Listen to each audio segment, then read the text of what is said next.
Oke guys, jadi di video kali ini gue mau membahas salah satu grinder manual lagi, tapi sebenarnya grinder ini sudah cukup lama keluar ya, tapi gue tertarik untuk mereview grinder ini karena gue banyak lihat di YouTube juga, katanya tuh grinder ini value for money-nya tuh dapat banget. Jadi grinder ini itu sebenarnya dari Timor ya, dia itu Timor Chestnut X Lite. Nah, tuh ya. Ini dia boxnya cukup besar dan cukup solid ya. Kelihatannya tuh kayak bukan barang murah gitu loh. Terus di bagian belakangnya pun sudah ada keterangannya seperti ini. Tuh ya. Keterangan seperti ini. Nah, langsung aja ya. Dan ini yang gue suka itu pengalaman unboxing itu kayak unboxing smartphone gitu ya, atau tab gitu ya, kayak gadget lah. Ya seperti ini. Terus teman-teman kayak ada dapat seperti ini juga ya. Oke, kita lihat dulu nih dapatnya apa-apa aja. Ini teman-teman akan dapat kuas. Terus teman-teman akan dapat pouch juga. Oke, ini pertama handle-nya. Ya, handle-nya seperti ini tipenya. Oke, terus berikutnya grindernya sendiri ya, bodinya. Oke, nah ini sebenarnya sudah gue pakai beberapa kali gitu ya. Udah gue coba-coba dulu, udah buat espresso, buat manual brew, ya buat tubruk gitu ya. Jadi itu aja yang teman-teman dapatkan. Oke. Pas ini pengalaman unboxingnya menurut gue cukup menarik ya. Jadi dibuat kelihatannya tuh premium sekali. Oke. Kita taruh di sebelah sini. Oke. Nah, ada pouchnya juga. Pouchnya cukup besar dan di dalamnya ini ada manual book. Oke, manual book dan kertas QC. Oke, gue sarankan teman-teman baca si manual booknya ini ya. Manual booknya ini ada dari bahasa Mandarin dan bahasa Inggris. Oke, di sini keterangannya sudah sangat lengkap. Jadi teman-teman baca aja. Gitu ya, untuk menghindari kesalahan pemakaian. Bodinya sendiri dia seperti ini ya. Jadi ini kalau dipasang seperti ini. Nah, terus di sini ada logo si timernya, teman-teman bisa lihat ya. Logo timernya warnanya gold gini. Oke, terus ini feel-nya tuh bener-bener enak banget ya, dipegang di tangan enak. Karena kalau dilihat dari bodinya, dia tuh kayak bergaris gitu. Nah, terus di sini juga ada brandingan Chestnut X Lite. Oke, langsung aja kita coba buka ya. Oke, nah ini bahannya ya, bahan dari bodinya ini dia dari aluminium alloy gitu ya. Jadi teman-teman nggak perlu takut nanti dia akan berkarat atau akan cepat rusak, enggak ya. Jadi dia dari aluminium alloy. Nah, terus burnya sendiri dia ini ukurannya itu adalah 42 mm. Gitu ya, 42 mm itu yang mana lebih besar dibandingkan dengan Timor C2 yang biasa gue pakai. Dan memang di sini kerasa pada saat gilingnya itu pertama lebih cepat dan yang kedua lebih ringan. Nah, gue mau kasih lihat teman-teman. Untuk pengaturan si grind size-nya dia ini sebenarnya bisa dikatakan mirip dengan Timor yang Chestnut X gitu ya. Cuma bedanya kan kalau yang X itu ada micro adjustment. Nah, di sini tidak ada. Tapi tetap menurut gua untuk grinder seperti ini masuknya itu adalah micro adjustment. Kenapa? Karena kalau teman-teman perhatikan di sini. Ya, semoga kelihatan ya, tuh ya. Nah, dia itu pergeserannya, untuk pergeserannya itu kayak cuma per 1 mm. Gitu ya. Jadi di kliknya itu kalau teman-teman lihat di situ angkanya misalkan ada 1, 2. Nah, di antara 1 dan 2 itu teman-teman bisa atur lagi. Jadi kayak 1,5, 2,5 gitu ya. Itu bisa. Dan menurut gue ini per kliknya, per satu klik itu dia sudah sangat berpengaruh. Dan kliknya tuh enak banget teman-teman dengar suaranya. Tuh kayak mantap gitu loh. Nah, di sini teman-teman tidak disarankan untuk giling di angka 0 sampai 3. Nah, ketika di 0, dia ini handle-nya pada saat mau diputar nih, itu bagian inner bore dan outer bore-nya itu dia saling bersentuhan. Jadi coba kasarin lagi, setengah. Teman-teman denger ya. Ketika setengah, dia ada suara gesekan bur juga. Nomor 1. Nah, sebenarnya menurut gue ini di nomor 1-nya pun sudah aman karena dia sudah tidak bergesekan gitu ya. Tapi tadi gue coba di angka nomor 3 untuk grind size yang paling halus dan ini juga aman. Gitu ya. Nah, ini gue coba buka burnya. Sudah kebuka. Nah, ini yang gue maksudkan ya, seperti micro adjustment. Semoga terlihat. Tuh ya. Tuh. Jadi dia memang kayak penurunannya atau kita mau halusin atau kasarnya itu kayak per 0,5 gitu loh. Dan ini bahannya dari stainless dan ini benar-benar solid loh. Ya, bahannya dari stainless solid banget, kerasa gitu. Oke, kerasa kalau ini adalah barang yang berkualitas, bukan barang yang main-main. Ya, nah, burnya sendiri di sini ada tipenya. Ya, seperti ini. Tuh, tulisannya. Semoga kelihatan ya guys.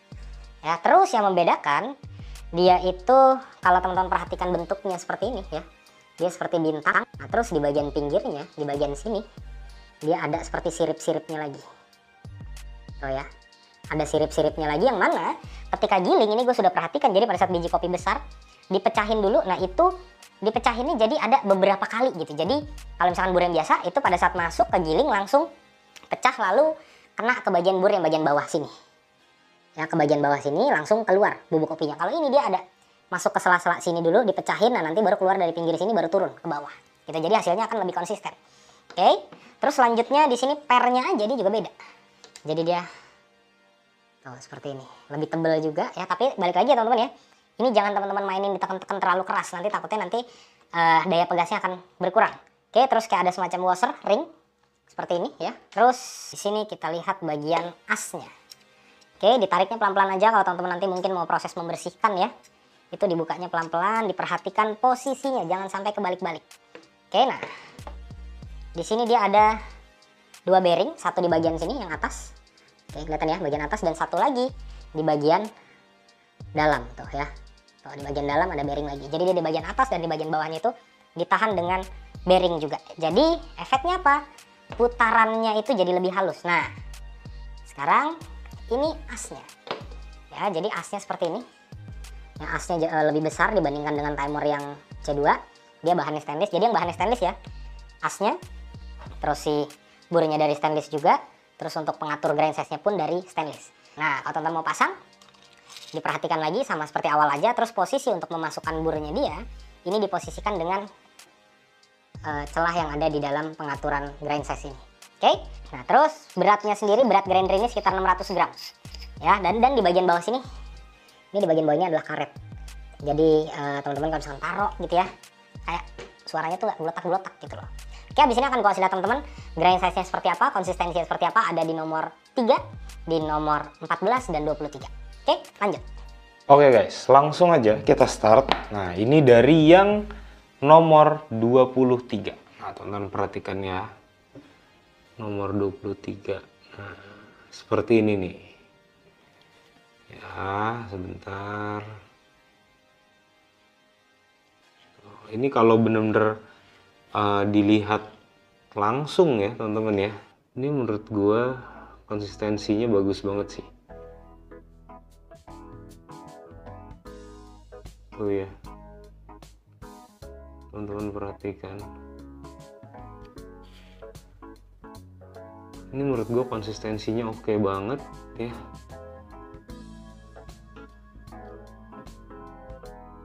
Tuh.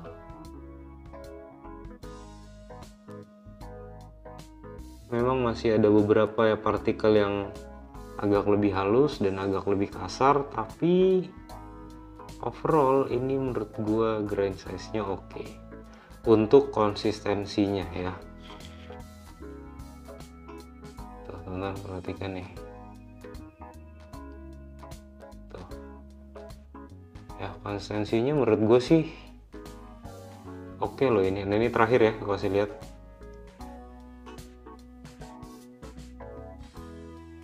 Oke, ini nomor 23.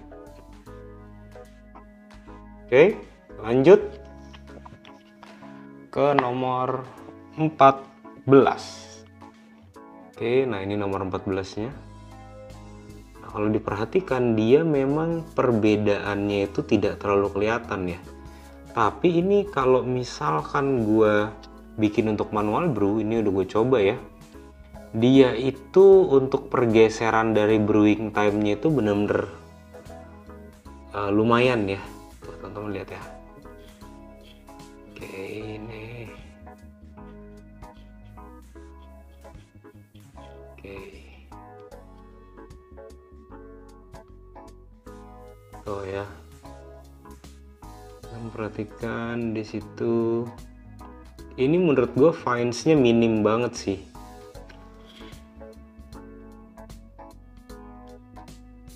Tuh ya, teman-teman perhatikan ya. Oke, ini fines-nya benar-benar minim loh, tuh lihat ya. Di tangan gue ini gue pegang dulu. Tuh, ini fines-nya benar-benar minim. Sangat sedikit fines-nya. Ya, teman-teman perhatikan. Tuh.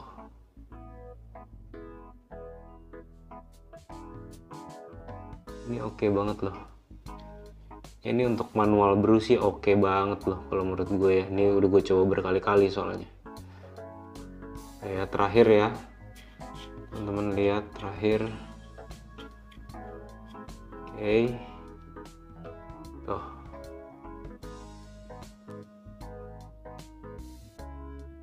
Oke, ini nomor 14. Lanjut ke yang paling halus di nomor 3. Nah, ini dia nomor 3. Nomor 3 kita lihat bisa clamping atau enggak. Ya, bisa jawabannya. Oke, jawaban ini bisa clamping, dan ini untuk espresso. Ya, bisa banget. Oke, seperti yang tadi gue bilang ya, gue udah coba pakai mesin espresso juga, dan ini bisa. Tuh, ya ini sekali lagi kalau buat clamping tinggal ditekan-tekan gini aja. Tuh, lihat.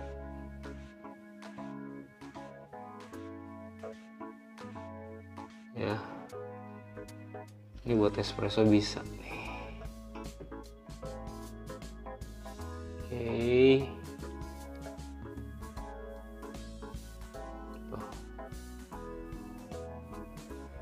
Kalau untuk gilingan yang halus seperti ini, kita mau lihat dengan kasat mata nih memang agak-agak susah ya.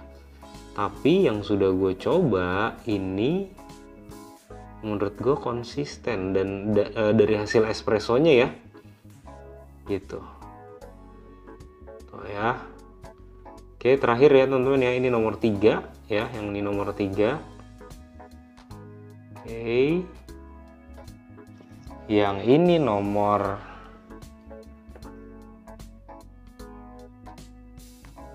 14. Oke. Ini nomor 14. Dan yang ini nomor 23.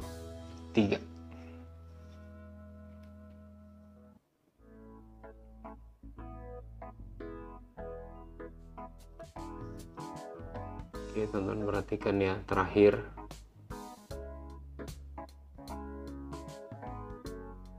Oke guys ya, sudah, kita lanjut ke kesimpulan. Oke guys, gimana setelah lihat hasil konsistensi gilingannya? Silakan teman-teman nilai sendiri ya.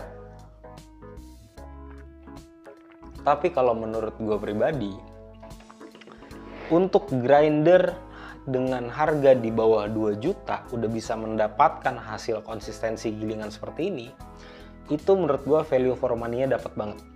Ya kenapa? Karena sih ini gue sudah coba ya, udah gue coba dengan Timor C2 ya, udah gue coba ukur dulu, oh kira-kira grind size yang cocok ini di grinder X-Lite dengan yang di C2 ini yang sama kira-kira ada di angka berapa ya. Terus itu gue seduhnya dengan immersion aja ya, dengan immersion dripper, jadi gue nggak puring seperti biasa, itu gue cuma 1 kali puring, dan gue cobain rasanya itu berbeda.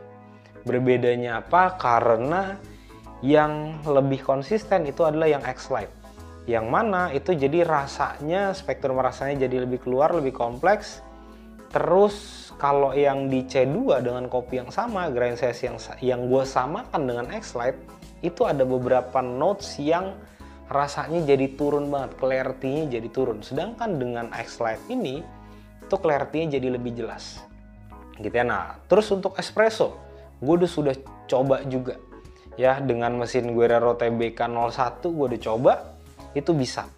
Gitu ya. Nanti gue mau coba pakai mesin espressonya yang buat coffee shop atau yang komersil. Gitu ya.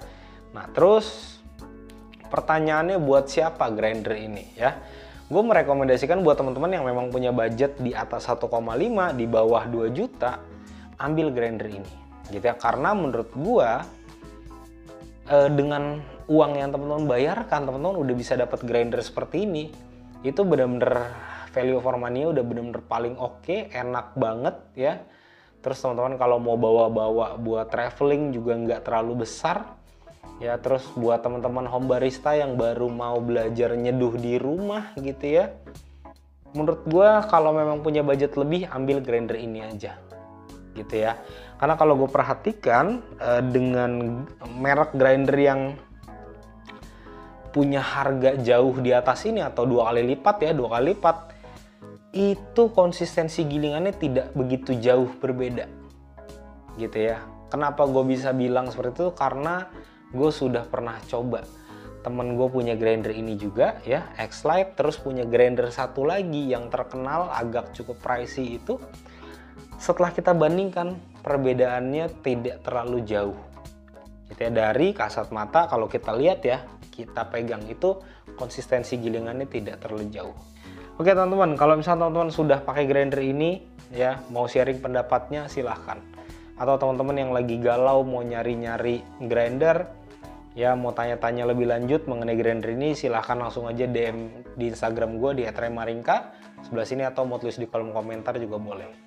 Atau buat kalian yang lagi nyari kado buat pacarnya, ini menurut gue cocok gitu ya, karena dia pasti ketika nerima ini, wah apakah ini handphone, oh ternyata grinder gitu ya. Oke teman-teman, kayaknya videonya sampai di sini aja ya. Kalau ada pertanyaan monggo silahkan ditanyakan. Oke teman-teman, sampai ketemu di video selanjutnya. Thank you.